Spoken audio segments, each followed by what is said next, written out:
Assalamu alaikum students. Hafiz Nabeel Ahmed here. Fundamental of e commerce का आज का चैप्टर है web server, hardware and software.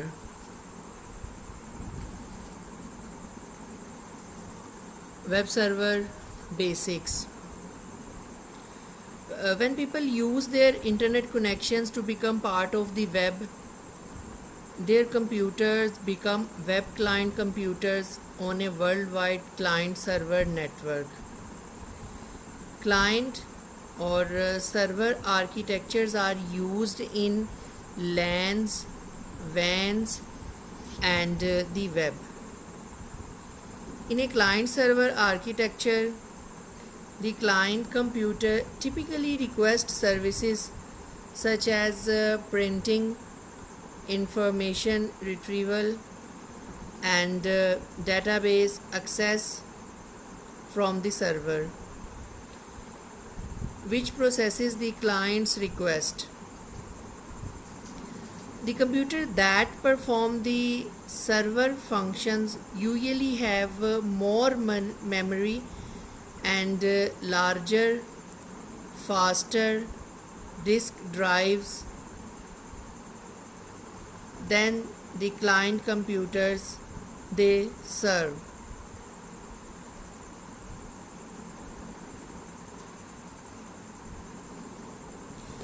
Web browser software is a software that makes computer work as a web client.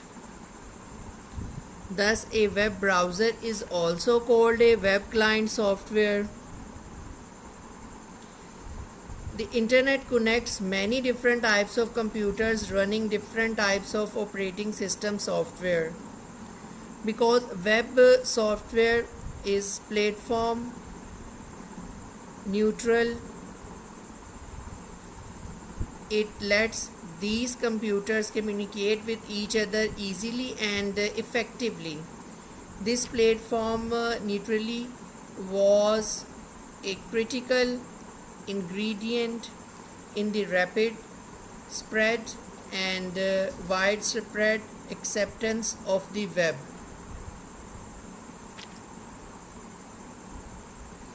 The main job of a web server computer is to respond to requests from web client computer.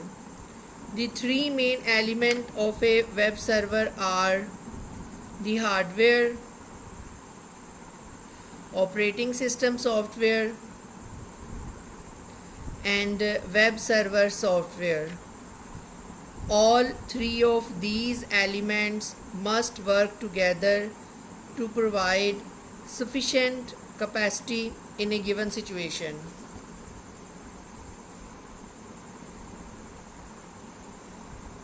The main job of a web server computer is to respond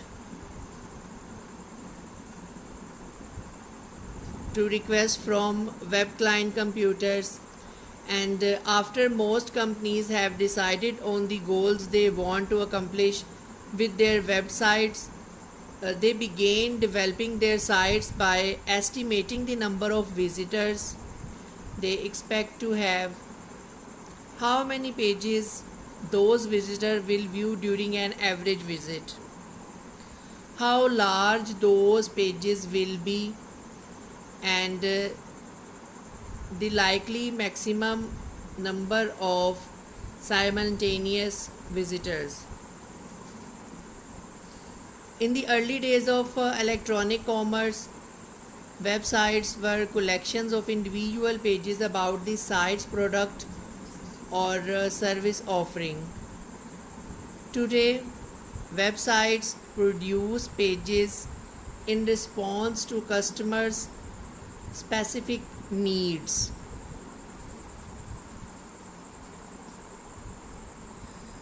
Dynamic content generation. A dynamic page is a web page whose content is shaped by a program in response to user request, whereas a static page is an unchanging page retrieved from a file on a web server. On a website that is a collection of HTML pages, the content on the site can be changed only by editing the HTML in the pages. This is cumbersome and does not allow customized pages to be produced in response to specific queries from site visitors.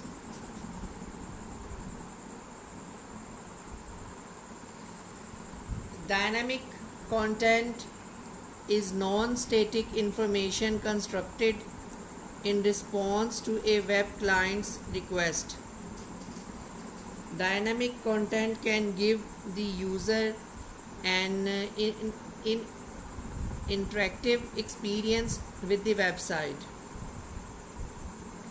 The text, graphics, form field, and other web page element can change in response to user input or other variables. Dynamic content can be created using two basic approaches.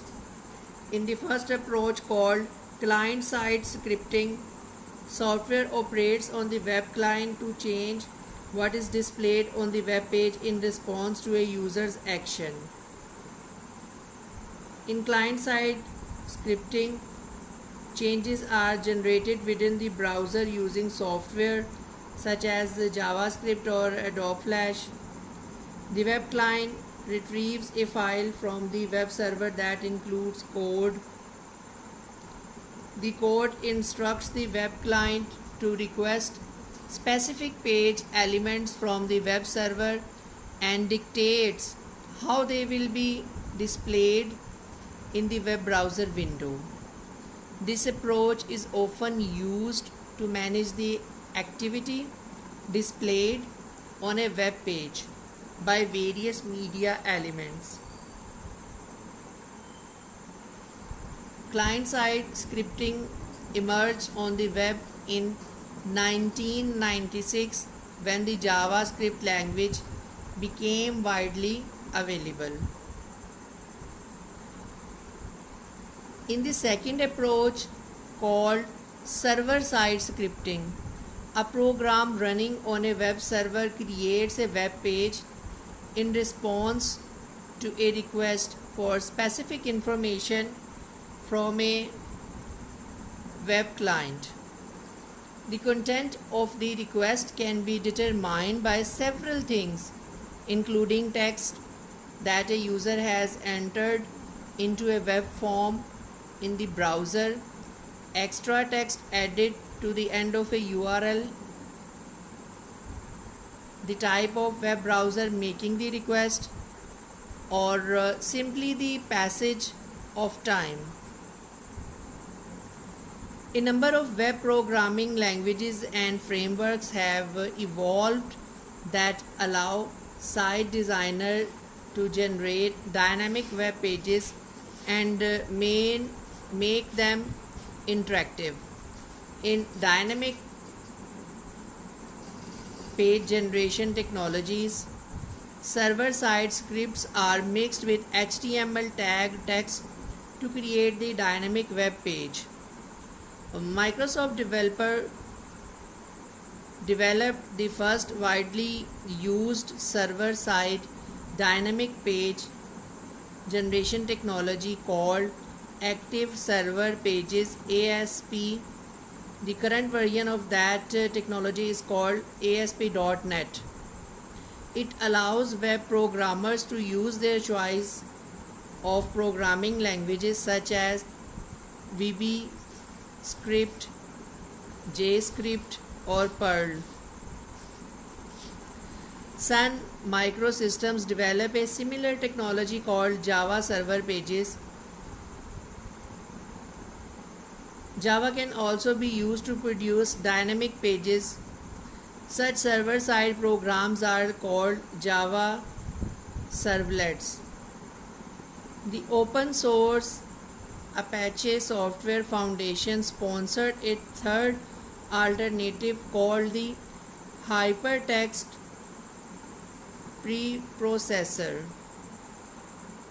(PHP).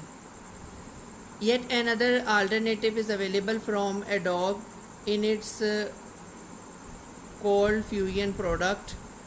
These server-side languages generally use the Common Gateway Interface (CGI), which was introduced in 1993 as a standard way of interfacing external application with web servers.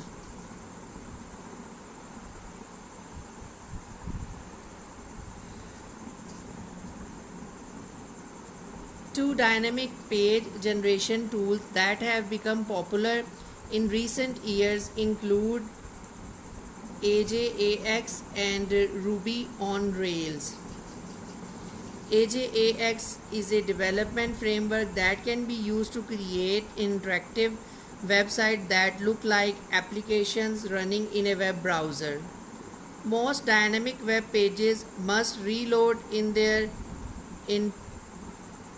entirety if any page content changes. Google Map is an example of dynamic page that is generating using AJAX. Ruby on Rails is another web development framework that lets programmers create dynamic web pages that present users with an interface that look like application software running in a browser. Python is a scripting language that can also be used in dynamic web page generation.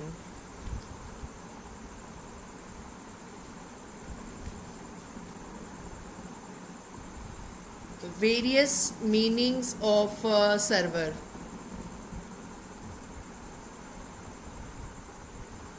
All computers that are connected to the internet and contain documents that their owners have made publicly available through their internet connections are called web servers. Unfortunately, the term server is used in many different ways by information system professionals. These multiple uses of the term can be confusing to people who do not have a strong background in computer technology. You are likely to encounter a number of different uses of a word server. A server is any computer used to provide files or make programs available to other computers connected to it through a network such as LAN or WAN.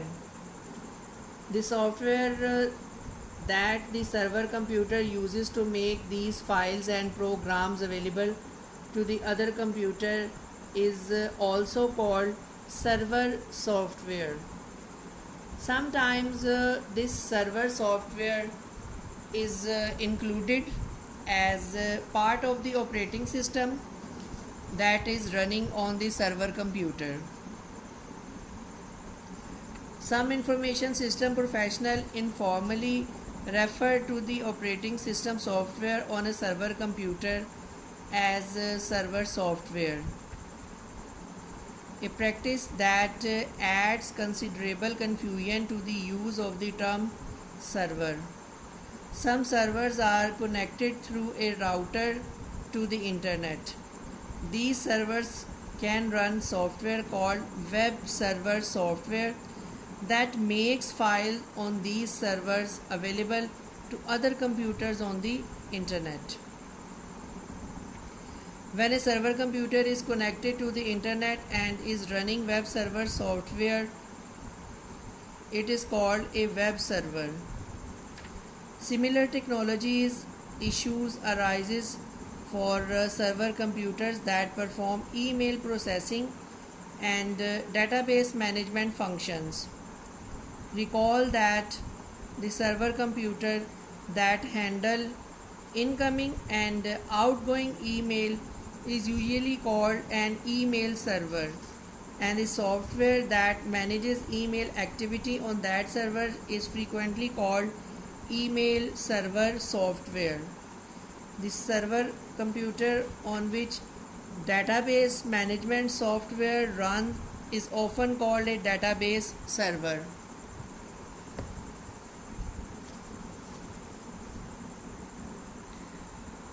Thus, the word server is used to describe several types of computer hardware and software, all of which might be found in a typical electronic commerce operation.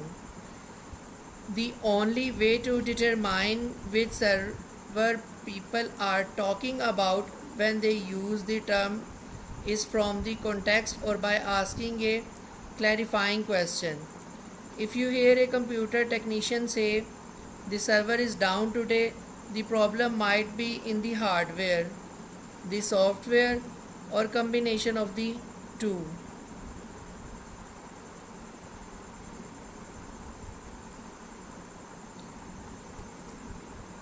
Web client server architectures. When a person uses a web browser to visit a website, the web browser requests files from the web server at the company or organization that operates the website. Using the internet as the transportation medium, the request is formatted by the website. The request is formatted by the browser using HTTP and sent to the server computer.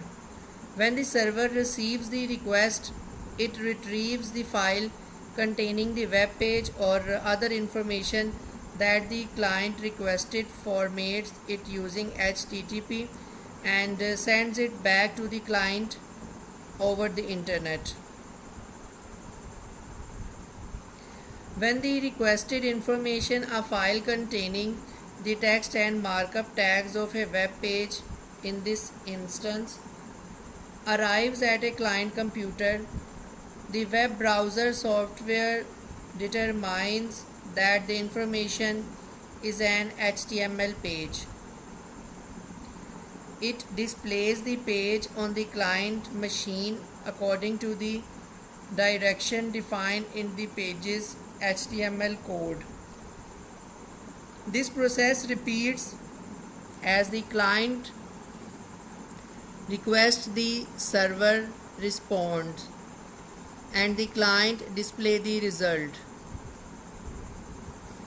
Sometimes a single client request results in dozens or even hundreds of separate server responses to locate and deliver information.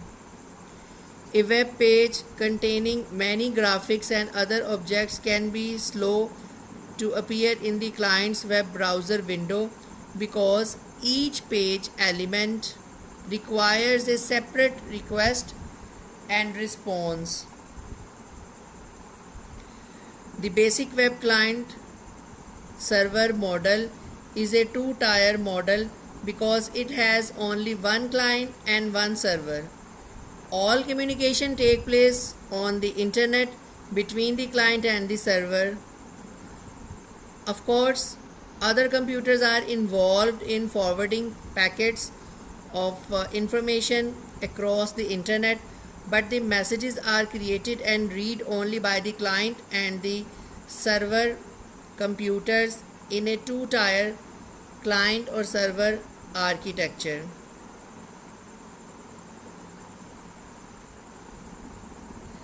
The message that a web client sends to request a file or files from a web server is called a request message. A typical request message from a client to a server consists of three major parts. Number one, request line. Second, optional request headers. And the third one, optional entity body.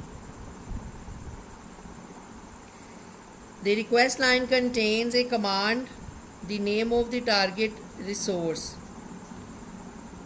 and the protocol name and version number. Optical request headers can contain information about the type of files that the client will accept in response to this request. Finally, an optional entity body is sometimes used to pass bulk information to the server. When the server receives the request message, it executes the command included in the message.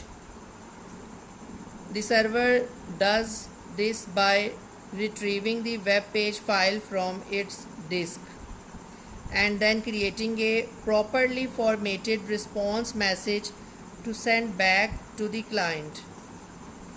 A server's response consists of three parts that are identical in structure to a request message. Number one, a response header line. Second, one or more response header fields. And the last one, optional entity body. In the response, each part has a slightly different function than it does in the request. The response header line indicates the HTTP version used by the server, the status of response, and an explanation of the status information. Response header fields follow the response header line. A response header field returns information describing the server's attributes. The entity body returns the HTML page requested by the client machine. Although the two-tier client-server architecture works well for the delivery of web pages, a website that delivers dynamic content and processes transactions must do more than respond to requests for web pages. A three-tier architecture extends the two-tier architecture to allow additional processing to occur before the web server responds to the web client's request. The third tier often includes databases and related software applications that supply information to the web server.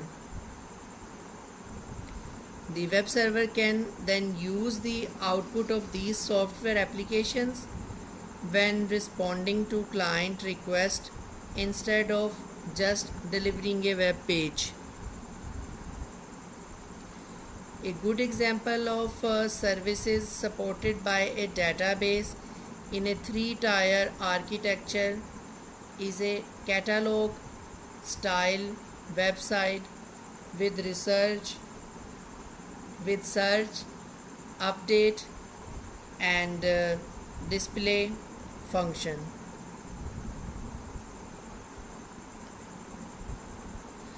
Architectures that have more than three tiers are often called n-tier architectures. N-tier systems can track customer purchases stored in shipping carts, look up sales tax rates, keep track of customer preferences, update in stock inventory databases, and the last, keep the company catalog current. Thank you very much. End of today's lecture.